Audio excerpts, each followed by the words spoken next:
Bonjour et bienvenue sur ce tuto dont l'objectif est de resituer un petit peu ce que c'est qu'une spécification de localisation afin que vous puissiez mieux suivre le tuto suivant qui est donc l'application sur une machine à mesurer tridimensionnelle, plus exactement avec le logiciel Prélude Inspection.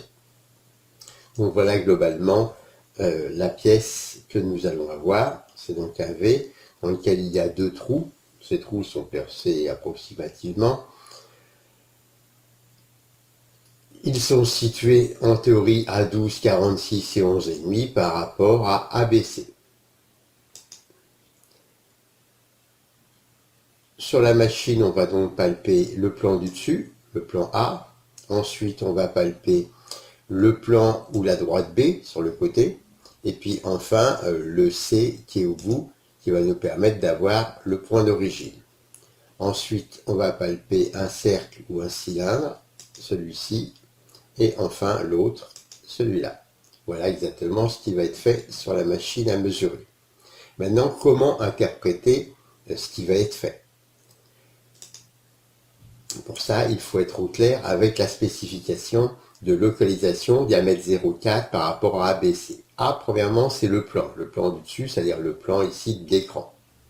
Ensuite, B va être le bord du V, et C, l'autre. Et donc, ce qui compte, c'est le point d'origine, puisque dans A, j'ai un plan, B, j'ai une droite, et C, je ne peux pas avoir une droite aussi, j'aurai donc juste un point ici.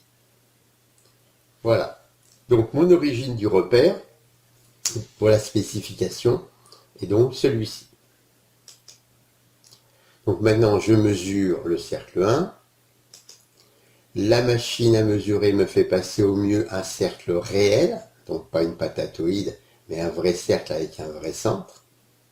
Et puis je viens palper le cercle 2, et de même, le logiciel de métrologie, par la méthode des moindres carrés par exemple, va trouver le cercle théorique associé. Maintenant, est-ce que ces deux cercles sont au bon endroit? Est-ce qu'ils respectent la tolérance de localisation diamètre 0,4? On reprend ici la spécif. Le trou est en théorie à 12 et 11,5. Ça, c'est le trou théorique. Voilà. Et l'autre est en théorie à 12 plus 46, donc 58 et 11,5.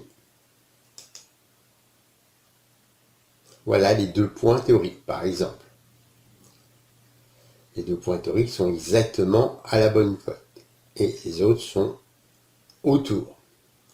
La spécif diamètre 0,4 me dit que je dois être compris dans un diamètre de 0,4 autour du point rouge, c'est-à-dire un rayon de 0,2. Donc la dernière étape sur la machine à mesurer va consister à mesurer la distance entre le point théorique et le point réel. Voilà l'écart. Cet écart devrait être inférieur à 0,2. De même de l'autre côté. Et ce nouvel écart devrait être inférieur à 0,2. Si les deux écarts sont inférieurs à 0,2, la spécification de localisation des deux trous diamètre 0,4 par rapport à A, qui est le plan du dessus, B, qui est donc la ligne du bas, et C, qui en réalité est un point, le point ici, le point origine, sera respecté. Voilà. Merci de votre attention et donc la suite du tuto avec une application sur un logiciel avec un palpage. Au revoir, à bientôt.